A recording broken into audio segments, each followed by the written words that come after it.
35 minute का एक भाषण दिया और ये भाषण कुछ उसी स्टाइल में था जिसमें एक गली नुक्कड़ के किसी मंदिर का जो पुजारी है वो उपदेश देता है अपने भक्तों को, दूसरी तरह का उपदेश था। पूरे भाषण का कोई भी राजनीतिक सार्थत्व नहीं था, पूरे भाषण में कोई भी राजनीतिक मुद्दा नहीं था। सारे भाषण में जो है अंत में आकर के आप देखते हैं कि वो एक पैकेज की घोषणा कर रहे हैं जिसमें 20 लाख करोड़ का पैकेज बताने के लिए, उसका वॉल्यूम बताने के लिए कितना बड़ा है, 10% है जीडीपी का, वो इस पैकेज के अंदर उन सारे पैकेजों को भी गिन लेते हैं, उन सारे पैकेजों को भी इंक्लूड कर लेते हैं जो अब तक दिए गए हैं। और ये कौन कौन से पैकेज हैं ये भी हमें वो नहीं बता रहे हैं। वो बता रहे हैं कि रिजर्व बैंक ने जो पैकेज दिए हैं, सरकार ने जो पैकेज दिए हैं और जितने तमाम तरह के पैकेज हैं सब इस 20 लाख करोड़ के पैकेज में उन्होंने जो है इंक्लूड कर लिए हैं। इस और मजे की बात यह है कि उन्होंने ये नहीं बताया कि आज जिस पैकेज की वो घोषणा करने जा रहे हैं इन सब पैकेज से अलग, उस पैकेज की वैल्यू क्या है, वो पैकेज कितने का है। मुझे लगता है कि ये बताते हुए उन्हें शर्म आ रही थी। और दूसरा, उन्होंने इस पैकेज की डिटेल नहीं बताई, हमें ये नहीं बताया कि ये जो पैकेज है ये किस किस तरह से, जो भी पैकेज है, जितने का भी पैकेज है, वो किस किस तरह से बंटना है, किस किस तरह से वो खर्च किया जाना है। मतलब कितना वो मजदूरों के हिस्से में जाना है, कितना किसानों के हिस्से में जाना है, कितना उद्योगपतियों के हिस्से में जाना है, ये जानबूझकर नहीं बताया उन्होंने। बहुत सारी बातें इधर उधर की 35 मिनट के भाषण में की, लेकिन 5 मिनट में वो हमें ये बता सकते थे मोटा मोटी कि ये पैकेज जिसकी वो घोषणा कर रहे हैं 20 लाख करोड़ का, तो ये 20 लाख करोड़ का पैकेज किस तरह से बंटना है मोटा मोटा हमें बता सकते थे। वो नहीं बताया, वो निश्चित रूप से इसलिए नहीं बताया, हम जानते हैं कि मोदी सरकार किस तरह से भारत के पूंजीपतियों की सरकार है, उनकी गुलाम सरकार है। तो ये निश्चित रूप से नरेंद्र मोदी ने इसलिए हमें नहीं बताया क्योंकि इस पैकेज का बड़ा हिस्सा जो है वो उद्योगों को, उद्योगपतियों को जाना है, पूंजीपतियों की तिजोरियों के लिए मुनाफे कमाने के लिए, उनमें मुनाफों को सिक्कों में ढालने के लिए, उसके लिए जाना है। तो इसलिए नरेंद्र मोदी ने हमें ये नहीं बताया कि ये पैकेज जो है किस तरह से बंटना है। और बहुत ही मजे की बात यह है कि कल हमने अपने लाइव में 2 बातें कही थी। हमने ये कहा था कि एक तो ये तीसरे चरण में लॉकडाउन के जो है ये जा रहे हैं और अब चौथा चरण शुरू होगा जिसमें पूरी तरह से लॉकडाउन को खोल देंगे। आज नरेंद्र मोदी ने, आपने देखा अपने भाषण में, एक तरह से हमारी बात को एंडोर्स किया। उन्होंने कहा कि ये चौथा चरण जो है लॉकडाउन का शुरू होगा जिसके बारे में लोगों को धीरे धीरे बताया जाएगा। तो वो तो धीरे धीरे बताएंगे, हमने अपने कल के लाइव में उनसे पहले ही ये एकदम बता दिया था कि अब ये लॉकडाउन चौथे चरण में जाएगा, जिस चरण का मतलब होगा कि किसी भी कीमत पर कितने भी मजदूर मरे, कितने भी मेहनतकश लोग मरे, वो सारे जोखिम उठाते हुए सरकार जो है मजदूरों को इस नर्क में, इस भट्टी में झोंकेगी, बीमारी की, कोरोना वायरस की, और किसी भी कीमत पर इंडस्ट्री को खोलेगी। तो आज नरेंद्र मोदी ने अपने इस भाषण में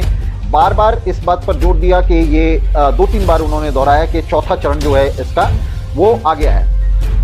चौथा चरण जो है इसका शुरू हो गया है। तो चौथे चरण का मतलब है कि इस चरण के अंदर, इस स्टेज के अंदर अब सरकार पूरी तरह से इन तमाम तरह के उद्योगों को, तमाम तरह के बाजार को पूरी तरह से खोल देगी। तो हमारी कल की जो बात थी जिसको हमने पहले ही कल अपने लाइव में सामने रखा था, अपने लाइव में कहा था, तो वो बात पूरी तरह से आज नरेंद्र मोदी ने अपने भाषण में जो है एंडोर्स कर दी। दूसरी बात, 20 लाख करोड़ के पैकेज की घोषणा करते हुए उन्होंने ये नहीं बताया कि ये पैकेज जो है 20 लाख करोड़ का किस तरह से अलग अलग वर्गों में, अलग अलग उसमें जो है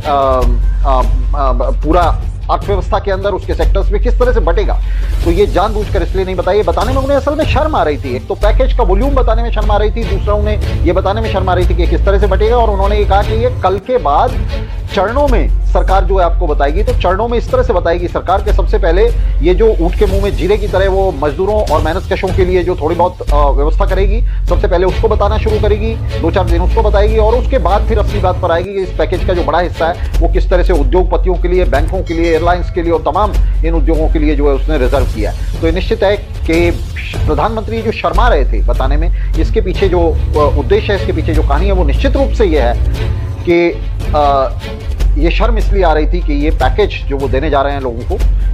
जिस पैकेज की घोषणा कर रहे हैं 20 लाख करोड़, इसका बहुत बड़ा हिस्सा वो इंडस्ट्री को देने वाले हैं। और इंडस्ट्री को इस बीच में जो नुकसान हुआ है, उद्योगपतियों को जो नुकसान हुआ है, उनके मुनाफे कम हुए हैं, तो वो मुनाफे सरकार जो है सार्वजनिक कोष से पूरे करने जा रही है। इस बात की हमें सिर्फ आशंका नहीं है, बल्कि ये पिछला जो पूरा इतिहास है सरकार का, और इस सरकार का नहीं, इससे पूर्ववर्ती सरकारों का भी, वो हमें बताता है कि किस तरह से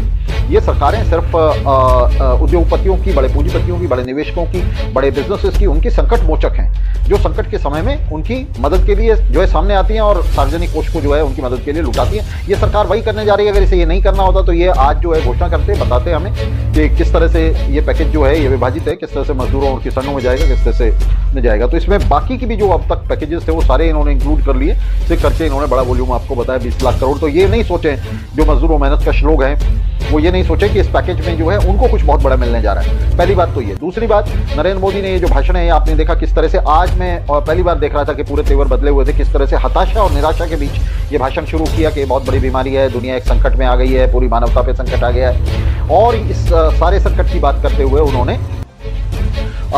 दुनिया की बात की कि दुनिया के अंदर ये संकट है, और उसके बाद वो फिर उसी बात पर आ गए भारत को केंद्र में रख करके। भारत ने ये किया, भारत की संस्कृति ये है, भारत की संस्कृति वो है, भारत के संस्कार ये हैं, भारत जो कुछ कर रहा है उसका दुनिया पर प्रभाव जा रहा है। तो एक ऐसे समय में, कल हम इसी पर बात कर रहे थे कि एक ऐसे समय में जिस समय एक वैश्विक महामारी दुनिया को अपनी चपेट में ले रही है, चपेट में ले चुकी है, और एक ऐसी महामारी जिसका चरित्र और अंतर ये दोनों वैश्विक हैं, भूमंडलीकृत है बीमारी, उस समय ये जो राष्ट्रीय राज्य हैं ये अपनी अपनी पीठ ठोक रहे हैं और कर कोई कुछ नहीं रहा है। कोई भी राष्ट्रीय राज्य विकसित से विकसित देशों से लेकर के पिछड़े देशों तक कोई भी इस बीमारी के खिलाफ कोई भी न कारगर कदम उठा सका है, ना इसके खिलाफ कोई वैक्सीन, ना कोई दवाई, कुछ भी नहीं कर पा रहे हैं। इनके हाथ में फंसा हुआ विज्ञान, इनके हाथ में फंसी हुई तकनीक, इनके हाथ में फंसी हुई रिसर्च पूरी तरह से नाकारा और निकम्मी साबित हो रही है। सारे राष्ट्रीय राज्य पूरी तरह से जो है निकम्मे साबित हो रहे हैं, इस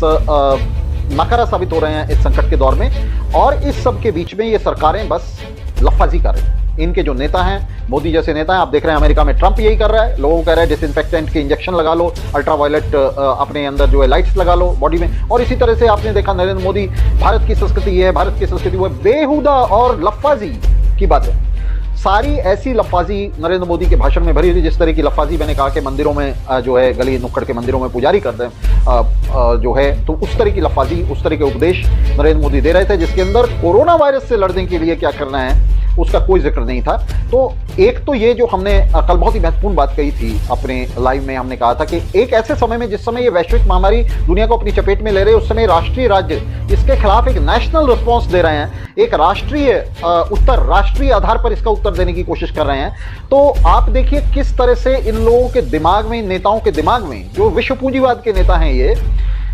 इनके दिमाग में किस तरह से ये राष्ट्रवादी कचरा भरा हुआ है और किस तरह से इनके पास दूसरा विकल्प भी नहीं है।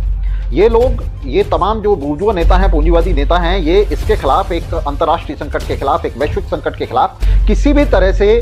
कोई वैश्विक रिस्पांस नहीं दे सकते, कोई इंटरनेशनल रिस्पांस नहीं दे सकते। एकजुट होकर के, पूरी दुनिया को एकजुट करके इसके खिलाफ किसी तरह के अंतर्राष्ट्रीय रिसर्च सेंटर या किसी तरह की अंतर्राष्ट्रीय कोई कोशिशें, कोई प्रयास वो नहीं कर सकते। उल्टा हमने कहा था कि ये तमाम राष्ट्रीय राज्य अपनी अपनी पीठ ठोकने में, अपनी अपनी ढफली बजाने में, अपने अपने आप को जो है प्रमोट करने में, इसमें उसमें लगे हुए हैं। आज भी नरेंद्र मोदी बार बार ये कह रहे हैं कि भारत के लिए बड़ा मौका है, भारत के लिए आगे बढ़ने का बड़ा मौका है। तो इसको, संकट को संकट की तरह ना देख करके अपने लिए मौके ढूंढ रहे हैं। इसमें मौके ढूंढने का मतलब है क्यों मौका है, ये तमाम राष्ट्र अपने अपने तौर पे सोच रहे हैं, पूंजीवादी राष्ट्र वो इसलिए सोच रहे हैं, वो कह रहे हैं कि जिस समय जबकि सारी दुनिया एक संकट के दौर में फंसी हुई है, तो उस समय हमारे लिए एक मौका है कि हम अपनी अर्थव्यवस्था को जो है उसको किसी तरह से आगे ले जाएं। और आप देखेंगे कि संकट में ये मौका किसी के लिए मौका नहीं होगा, ये इन सब के लिए एक ऐसा मौका है जिसमें इतिहास इनको धक्का दे रहा है कि भागें तेजी से और अपनी कब्र में जाकर के गिरें। तो ये इनके लिए, किसी के लिए अगर कोई मौका है तो वो इनके लिए अपने पतन का, अपनी मौत का मौका है। इस समय समूचे पूंजीवादी दुनिया के ऊपर, तमाम पूंजीवादी राष्ट्रों के ऊपर एक ये बड़ी आपदा जो है वो आई हुई है। जितनी बड़ी आपदा मजदूर वर्ग के ऊपर आई हुई है, मेहनत कश जनता के ऊपर आई हुई है, उससे बड़ी आपदा जो है ये ट्रांसलेट हो रही है, ये जो है परावर्तित हो रही है शासक वर्ग के संकट में। और आज प्रधानमंत्री मोदी के भाषण में ये संकट जो है पूरी तरह से रिफ्लेक्ट हो रहा था, पूरी तरह से परावर्तित हो रहा था। हमें दिखाई दे रहा था कि किस तरह से एक राष्ट्राध्यक्ष जो है वो कितनी बुरी तरह से जो है इससे डरा हुआ। राष्ट्राध्यक्ष डरा हुआ का मतलब है कि उसकी जो शासक वर्ग है, उसकी जो रूलिंग क्लास है, वो पूरी की पूरी रूलिंग क्लास अब डरी हुई है। अभी नहीं